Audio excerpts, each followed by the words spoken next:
weltare ɓiɓɓe fulɓe andu diine maɗa fedde heblo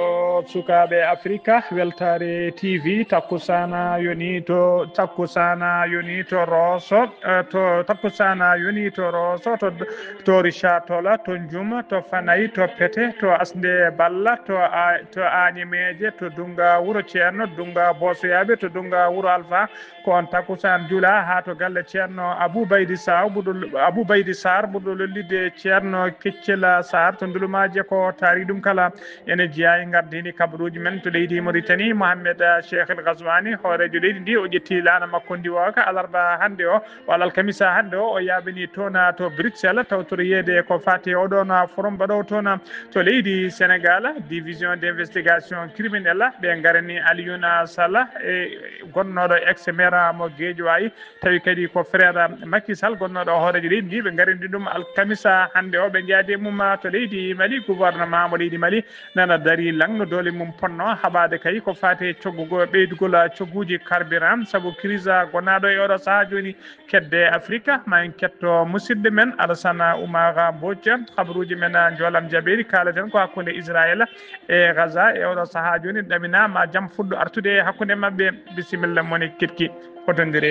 hotodirte joni piren pacciren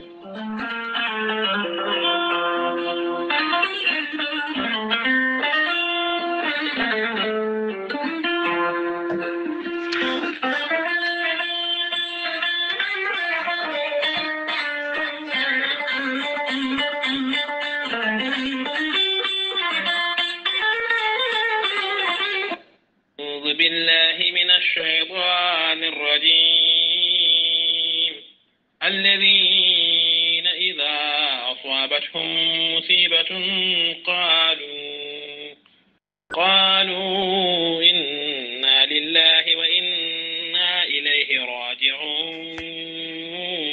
صدق الله العظيم batake jam gondaɗo hono Ali Ahmad Demba jettinɗo wulango hono Amadou Demba Binela wondude Ba Alassane Demba Binela e Abdoulaye Samba Ibrahima Amadou Demba wondude Maymouna Aliou to Nouakchott eɓe denta kamɓe kala eɓe gullo eɓe pecca sunare dendagal bandiraɓe Nouakchottnaɓe barke wolnaɓe faral tunnaɓe e jaltugol aduna gorgol mabɓe biyetenoɗo Kumba Habi Ngone noon o yalti aduna ko toona to magama ñande altine ɓennuɗo toon yalti aduna to magama yettiniɗo ɓataki on noon ko sifti noon yettiniɗo ɓataki o ko Ali Ahmad Demba ɗena mbiye tan nde Allah yurmotomo yaafomo harnamal janna kanko e dendagal mayɓe julɓe kala allahumma amina ha joni ɓatake jaam gondaɗo hono musidɗo men ceerno Boubacar Gaye coordinateur fedde heblo sukaɓe Afrique e nder gendi Mauritanie omo habra dendagal bandiraɓe kala mbawi wonde kala ustare jinnaɗo makko debbo woni miñuma nene makko biyetenoɗo Sadio Amadou Diaka ko wendoga hanki walla jamma hanki o yalti aduna e nder Nouakchott ko alkamisa hande o wiira to bamule PK7 Nouakchott eɗen pecca ceerno Boubacar fedde heblo sukaɓe Afrique windere gaddugol ceerno Habou Diallo wondude sokhna Mariame Tidiane ceerno Amadou Tidiane Anne to babaɓe tawteɗo to leydi France kamɓe kala eɓeɗen petene fof eɗen denda eɗen pecca e makko sunare fedde jani weltare ɓiɓɓe fulɓe andu diine maɗa e gaddagol Sar Abdoulaye Sarr eɗen pecca sunare men e musidɗo men ceerno Boubacar Gaye ha joni koye on fannu keddoɗen hono Houleye Abbas wondude e gorgol mabɓe ne wiye Binta Samba wondude Mamadou Abbas ko afo galle mabɓe e Amadou Abbas e ɓesgu ceerno Abbas no didorno eɓe denta kamɓe kala eɓe dutta duwawu dendagal bandiraɓe kayim arnoɓe e noddunoɓe e duynoɓe groupe aji duynoɓe whatsapp uji kala caggal kay jaltugol aduna jinnaɓe mabɓe ɗiɗo hono nena mabɓe biyetenoɗo Aissata Bocara Dia jaltunoɗo aduna yontere fawti hen kadi bandum gorko ne wiyede Mamadou Dia kañumne yalti aduna non dendagal bandiraɓe duynoɓe kala e settinoɓe kadi kulol Allah e moƴƴere e wonde karasiru jinnaɓe kamɓe kala noon ɗum mbiya tan yo Allah windano baraji so windi hoto momtu allahumma amina.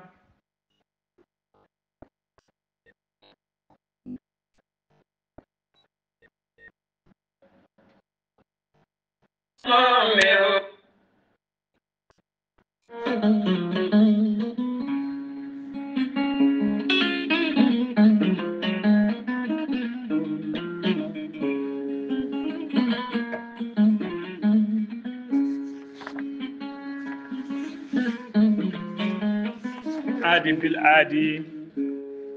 salade aadi ɓuri firtude aadi ceerno Amadou Tidiane Diallo gorko mo melga wuuro jinneje wi ko firtata aadi mo adnide jande weltare ɓiɓɓe fulɓe andu diine maɗa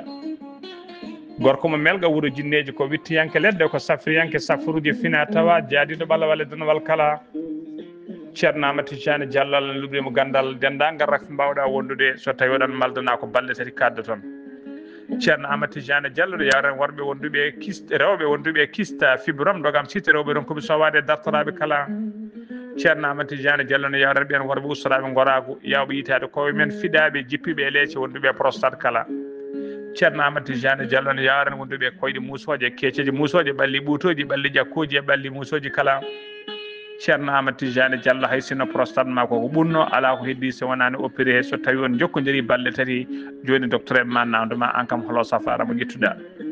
ceerno Amadou Tidiane Diallo gorko mo melga wuuro jinneji en yawran ɓen wonduɓe dabaruji weddaɓe korteɓe arsigaji men kippi ceerno Amadou Tidiane Diallo ne yawran ɓen ƴeewɓe embauche ƴeewoɓe visa ji e kayitaji no jidorno ceerno Amadou Tidiane Diallo gorko mo melga wuuro jinneji en tawe to leydi France numéro makko WhatsApp ko numéro appel kadi mbatta ko 00 336 04 04 66 27 ceerno Amadou Tidiane Diallo base makko ne tawe to Dakar ne tawi ɗon mini ko ne wiye ceerno Abdoulaye Diallo numéro mo mbatta ko 77 714 94 15 ceerno Amadou Tidiane Diallo base makko ne tawe to Dagana ha to Rosso Mauritanie kala ene tawi noon ɓi nene makko ne wiye ceerno Amadou Dia gorko mo leeraɓe gorko mo leeraɓe numéro mum téléphone mbatta ko 77 537 79 28 ceerno Amadou Tidiane Diallo base makko ne tawe to Nouakchott ne tawi ɗon ɓiyi ko numéro mum mbatta ko 46 94 21 91 ceerno Amadou Tidiane Diallo hewɓe noddi mbaɗi audioji kolliri tigui guila jokkodiri e makko jiiti kepti calal men ha no hannirta ni guila yananoɓe barogal ha waɗannoɓe crise aji e dendagal waɗanoɓe paralysie kepti jamma men ha no hannirta ni ceerno Amadou Tidiane Diallo ko labdo reedu ko malaɗo wuune konni wiɗo sanne sanne mbadden dando faade makko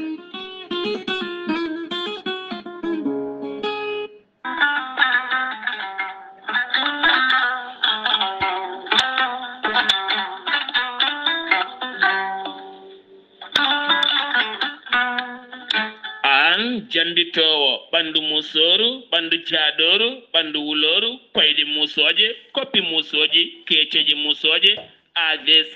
cardiaque moƴƴiyam dogata e ɗaɗi muɗuma donkuɗo yaade juma e jama e jokkoyde enɗam kala holko jokkodirta koye gorel te heeɓe hutortoɓe ɗum jokkodiri e gorel te kolliti waɗa saaha koɓe jambitanno duuɓe kitale kala ɓe mbi'i alhamdulillah gorel te ko kawisaji mawɗi ko haa ko iwru ko tokkoridi nooro ari ko wallude e safrude ha moni kala yiito hen hoore muɗuma gorel te a ittat ko jamireɗa mbaɗa e ndiyam ngulɗam aɗa yara aɗa yiito hen cellal ɓandu maɗa ala effet ala rewam ala haydara ko haa ko tan wocca ko fewna ha feewi aɗa yara ene lawƴa kala ñabbuji gonnoɗe nder ɓandu maɗa an jiɗɗo jokkodirde e tonggode gorel te walla ni site gorel te janggana hoore maɗa ko jangta e gorel te jahata koto internet a tappa toon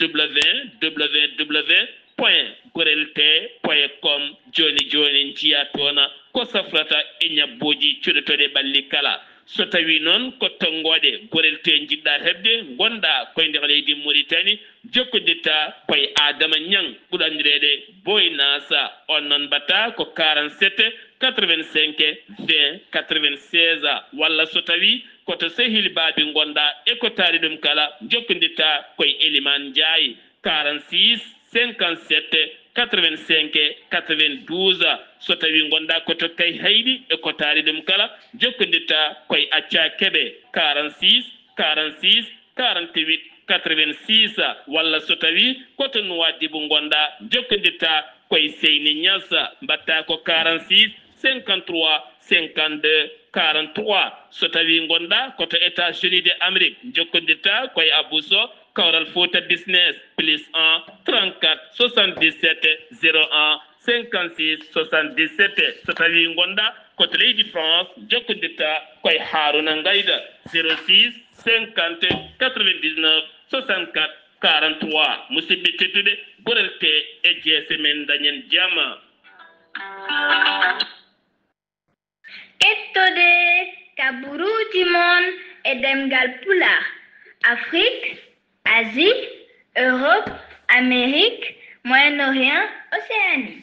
jam ñalle mon musidɓe tedduɓe eɗen gone alkamisa jeenayi lewru yarkoma hitande ujunnaji ɗiɗi e nogas e joyyi habaruji mon e ɗemgal Pulaar e sawta he ko musidɗo mon sey mon haali Abouba to karallagal ha mbawon yiide en to banggue nate ɓosoje ko meñi men seydi men Saydou Abouba habaruji men e ɗemgal Pulaar koto leydi Mauritanie puɗɗorɗen to leydi Mauritanie Mohamed Cheikh Al Ghazouani hoorejo gendi ndi ina ƴettilana makko ndi o ka alkamisa hande jeenayi lewru octobre 2025 ko yaɓane ko toon to Bruxelles lamorgo leydi Belgique nayumo lamorgo leydi Belgique o yehi toon noon ko notuyade bismango kay woni invitation hoorejo commission européenne biteɗo Ursula van der Leyen ko kañuma invité mo bismimo toon kay on forum tawi ko forum moɓe mbiyata global gatway batu ngu noon koto Bruxelles jooɗoto ko ñalawma hannde o jeenayi lewru octobre batu ngu fuɗɗoto ha premiére édition forum o noon wonno tigui ko hitande ujunnaji ɗiɗi e nogas e tati ko ngolɗo noon woni deuxiéme édition woni kolola ɗiɗiɓol ko fati oɗon forum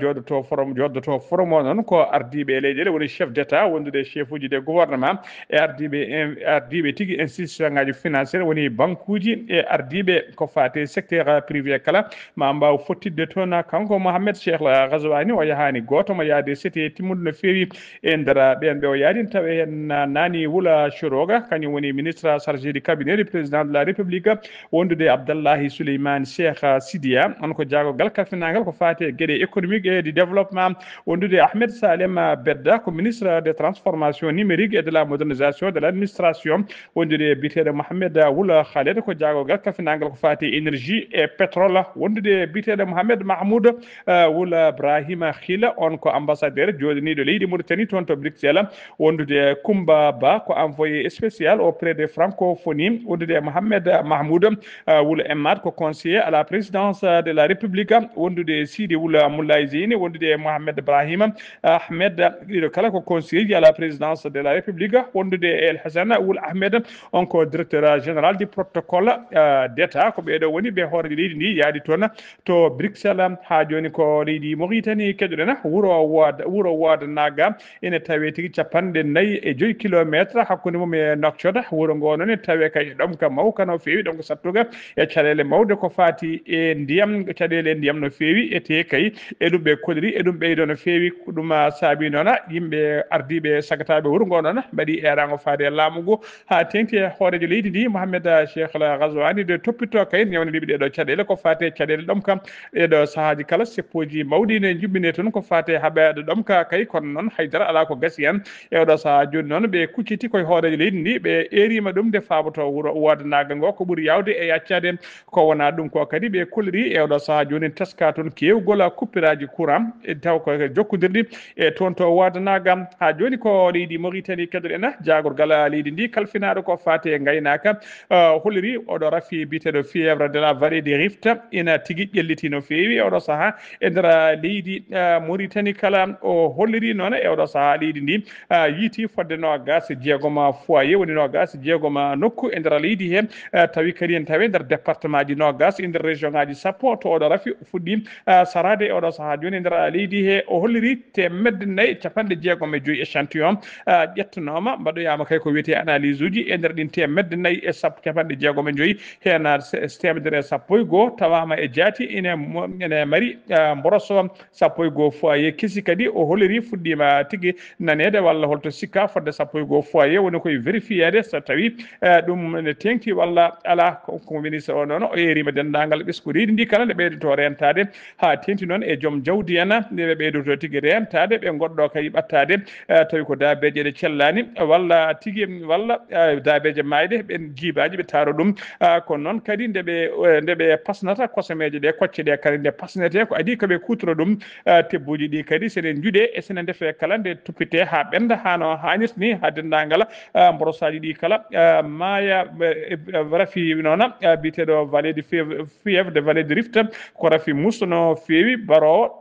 tigi hano hannirtani ha joni ko leydi Mauritanie keddoɗen alarba hanki 6 lewru octobre hitande ujunnaje ɗiɗi e nogas joyi Mohamed Cheikh Ghazouani hoorejo gendi Mauritanie o bismima e joddima e biteɗo Hamid Wul Ahmed Taleba gardiɗo Cour des comptes mo leydi Mauritanie o noon adduno ɗum toon ko weddemo kay rapport tawi ko rapport général annuel batteɗo kala hitande ko fate Cour des comptes noon hoorejo leydi ndi heeɓi on rapport noon ko hakkude on Cour des comptes o hakkude mum jungo mum tigi jungo hoorejo leydi ndi foof noon ko yidde baadi kay yidde haɓade ko fati mbuñaari e nder gendi he kala ha joni habaruji men demgal Pulaar sen no mimata leydi Mauritanie koto leydi Sénégal paɗen Aliou Sall ko maire gonnoɗo maire Guédiawaye ko frère Macky Sall gonnoɗo hoorejo gendi kanko Aliou Sall noon jinko woni division d' investigation criminelle ari alkamisa hande o ari ƴettimo to galle makko ɗo yaade makko hono avocat ji makko noon ha tenti Alhaji Elhaj Diouf ta wawi tigui yaade abboyademo tawoydemo toon kanko noon kanko Alioune Sall noon ko catala bitengal sentif kañum tigui moddinimo ko fati kay e contrat ji fati enquête mum ɓanna tawi ko contrat ji pétrolier kanko tigui tawa jungo makko ne moddi e mbuñaari ko ɗum noon woni ko diga aranimo e oɗo saaha joni ha joni ko leydi Sénégal keddoɗen MSD ko mouvement de Sénégalais démocrate ko fedde kay rendinde sagataɓe Sénégal naaɓe oɗo saaha joni tawi koɓe jahadani e laamu oɗon biteɗo Bassirou Diomaye Faye ha tengti noon e gouvernement mo Ousmane Sonko ardi nde fedde nde noon hidde mabɓe kay fandare mabɓe kay ko yo Ousmane Sonko yo démission ha laaɓa walla yo itte e golle muɗum ardade ko fate jagorde leydi ndi initiative mabɓe noon walla min slogan mabɓe moɓe jogui kay ko wiide Sonko dégage ɓe udditi noon araba hanki 6 lewru octobre une pétition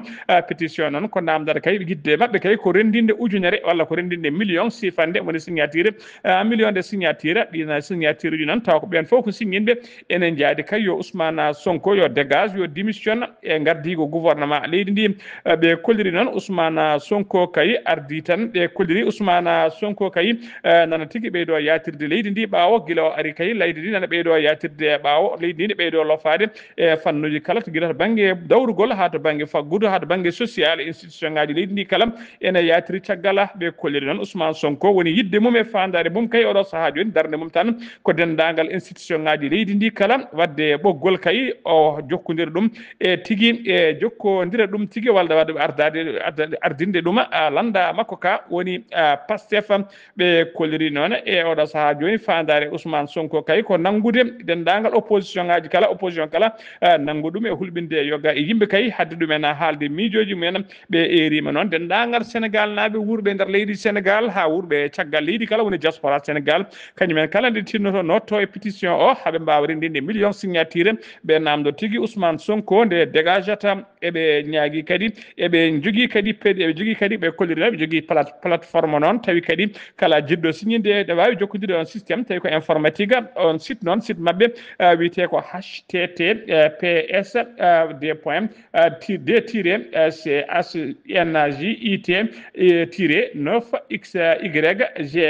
d-chnjit-9xygb7z KLY ko ɗum woni site mabɓe kala naɗɗo e oɗon site kay ne wawi hebde fiche o signere hen hano hannirta ni yidde mabɓe noon e fandare mabɓe ko hebde million tawi ko sifande gam wiide Ousmane Sonko dégage ha joni ko leydi Sénégal keɗen ha joni noon justice mo leydi Sénégal nana jokki kay ngoltinade e Farba Ngom noon député ex maire mo ex député maire mo Zagnam hollira noon ɓe kolliri ha joni kay justice o nana sali hokkudemo ko wiyete liberté provisoire mo avocat ji makko ceerani ɗabbude e kala saaha saabu kay wasdemo haddemo cellal justice o ɗon yamiri tigui yamiri tan ko yo ya fartange rokki tan ko yo waw yaade kay antoroyde e cuuɗi cafri nokku cafriɗo ɗum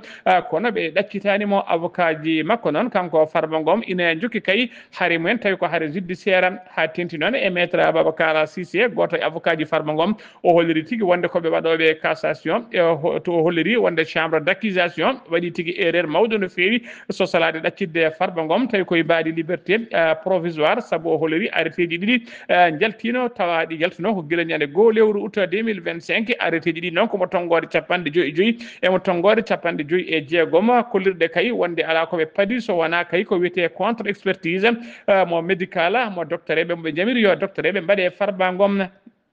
ɗi noon ɓe kolliri tigui dendagal docteur eɓe noon expertise aji mbaɗa ɗi kala kolliri tigui wonde ko Farba Ngom wona karɗo cellal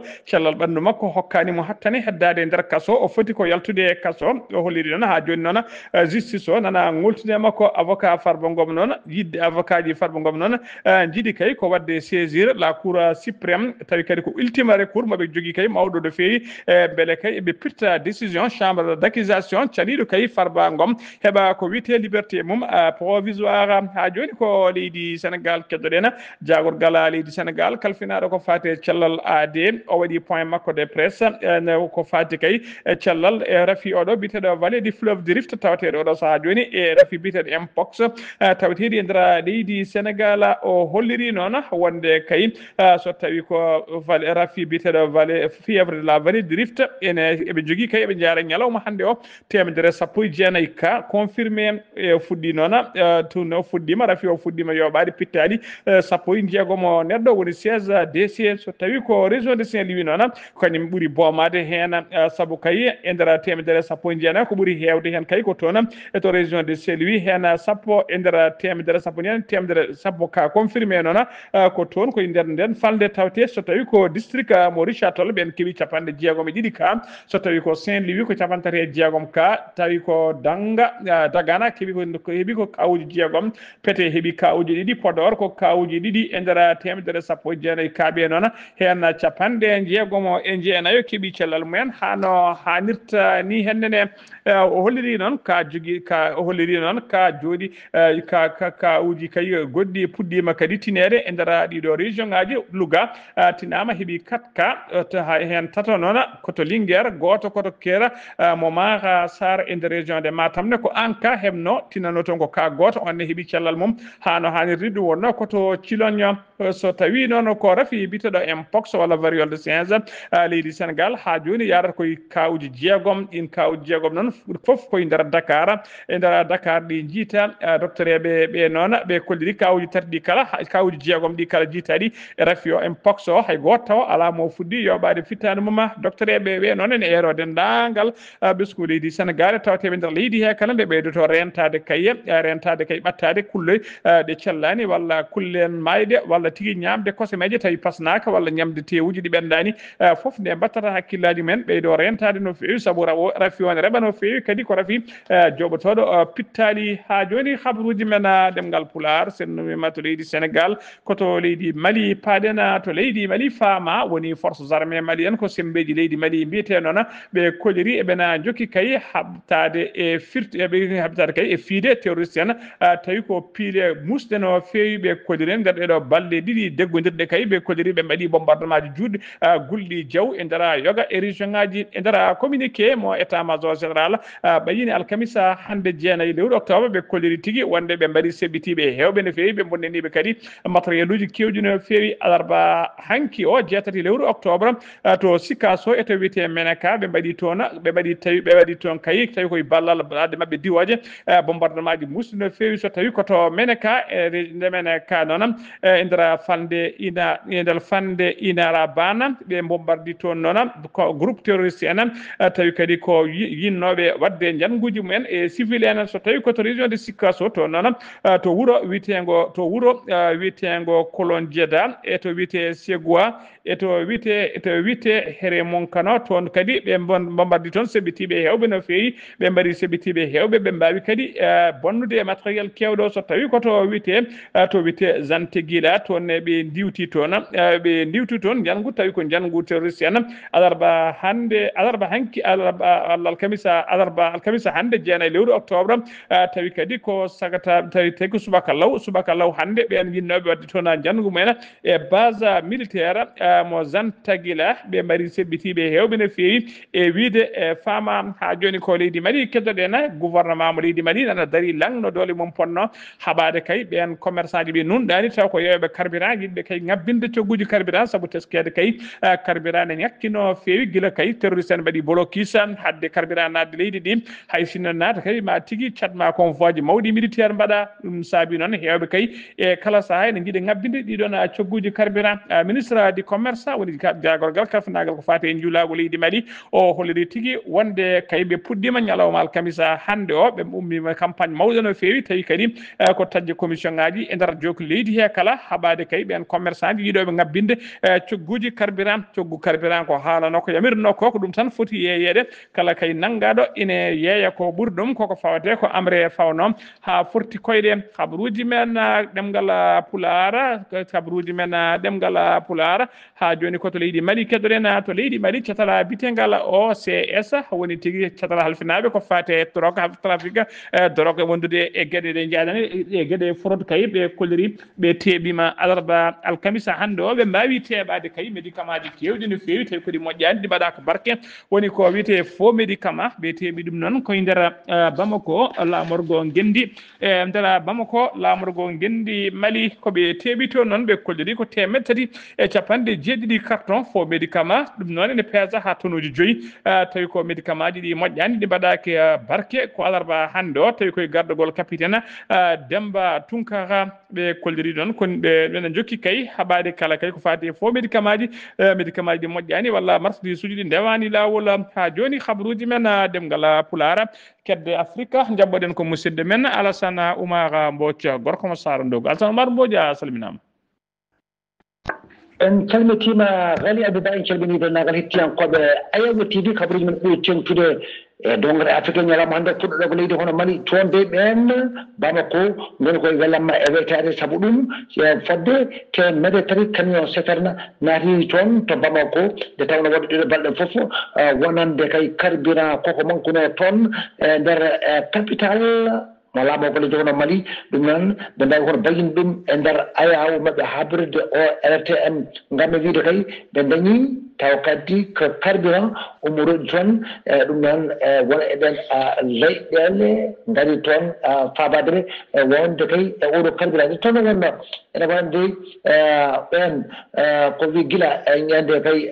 tawata ko yontere wono mayde ɓe ene wonde koye caɗele moƴƴum ɓe gonno autorité ji transition mbawi kadi kono bayyinde ɓiɗo wonde ɗum ɓe dewi ko kadi ko juɓɓudi taw kadi ko faade kadi e jettina ko wonande wiide wonde mataw ko embargo ngam nanno toon taw carburant e nder leydi ndi wonande kadi taw ko blocus taw kadi koɓe ɓen waɗnoɓe ɗum ɓe toon to kay haali e frontiére hakkude ɓe ɗo wona taw ko Sénégal taw ko ɓen seɓɓitiɓe Alassane Oumar Mbodj taw ɓe seɓɓitiɓe kanno kay ɗum kay wawde kay rewdude ɗum taw kadi ko lawol ngam dañde toon hono carburant kono e oɗo saha kam enen mbawi wiide wonde kay ɓe mbawi tan dañde carburant toon to laamor ko leydi hono Mali Burkina Faso gouvernement wawi hono bayyinde ñande tawatade jeeɗi lewru yorkoma ujunaje ɗe nogas e joyyi wiide kay jaggui yimɓe jeyata e nder ɓeɗon nayo ɓen ko jamiyankoɓe woni étranger ji ene jeeya ɗen taw ko directeur ONG no directeur de ENSO e taw ko international walla go sapti organisation ene juɓɓu noon ɗum noon taw ko juɓɓuti taw kadi ko fanniyankori e nder kadi wawde wadde ko wiyete taw collecte d' information e ɗum noon koy ko fadde kadi e terre pour wawde kadi wallude wona ɓen kadi taw kadi ko rofal ɗum no fewi ɓe noon taw ko golle men koko jowano gila e nder ma yidde lewru juillet ene noon ɓen jeyata noon jagaɓe taw nayi hen nayi ko janiyankoɓe woni étranger ji ene wayno noon ɓeɗo dey taw kadi ko mbawi wiide noon taw on jew rewtude ko takka e maɓɓe ko walla ko fawa e dow maɓɓe ko ɓe mbino de ɓe dugsuɗi mo laaɓi ɗum noon wonande kay an poti woppidde tawa ko yimɓe maɓɓe jaaha kadi e bolin men nde tawno wonde kala ko haala e maɓɓe ko ala hen fof ko jaati hen Madagascar e ñalawma taw kadi ko hanke hoorejo ro leydi ndi ɗum noon hono taw kadi ko ro jolena taw ko o yidiri hono taw kadi ko won e ɓen sukaɓe taw ko lillaɓe e pelle société civil ngam yewtude e maɓɓe taw kadi ko wawde kay wiide wonde mate kadi caɗele gonɗe toon ɗe mate kadi ene mbawa kadi kono ñawdede ɗum noon kadi o wawi kadi ɓen kadi roggere wonde taw ko sukaɓe kadi ɓen mbi kodi alaa saago tan ndiyam mumen e tawat ko courant mumen arta ko ɓuri yawde e yaccade Cameroun Paul Biya horejo leydi ndi kanko dey ñande talatare jeeɗiɗo lewru taw ko koma ujunaji ɗiɗi nogas e joyyi ko jaade toon to wuuro Marwa nguuro ngo heewi yaade e kala woteji so tawi o yuɓɓinama ko toon o adatno wadde kay campagne makko nde fuɗɗa fade e nokkuji goɗɗi teskama noon e oɗo saaha noon ene wayno yimɓeɓe dey